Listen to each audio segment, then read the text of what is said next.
May background ako sa physical therapist eh. Gusto mo, masayin kita lalo para, yun, mas gumaling ka. Francis, okay na yung katawan ko, magaling na.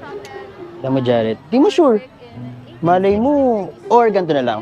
Pwede kong i-check yung buong katawan mo. Malay mo, may pilay ka pala. Masakit ba? Talaga ba? Meron ka talagang background sa PT? Meron. Yung boyfriend ng tita ko, ayun, physical therapist siya. Tapos sa kanya ko natuto. Sorry, pero hindi talaga ako interesado. Tsaka, baka makatulog din ako pag minasahe mo. Yun na nga eh. Hindi lang kita papatulogin sa sobrang sarap. Gusto mo, pag nagmamasahe ako, hindi lang kamay yung gamit ko. Masyadong malakas. Ay, sumusobra na. Hindi nagpapamasahe si Jared. Ano naman si Erpal. Alam mo bro, manahimik ka. Papayag na nga si Jared oh. Di ba Jared, papayag ka na? Oh, ano? Anong gusto mo?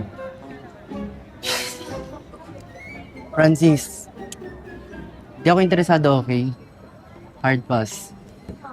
Next time. Ano next time? Francis, wala nang next time. Tsaka, kaysa naman magpamasaya ako sa pamangkin ng jowa ng masahista. Tsaka Francis, once and for all,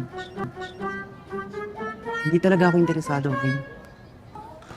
Alam mo Jared, you're lost. Kung alam mo masahin ko.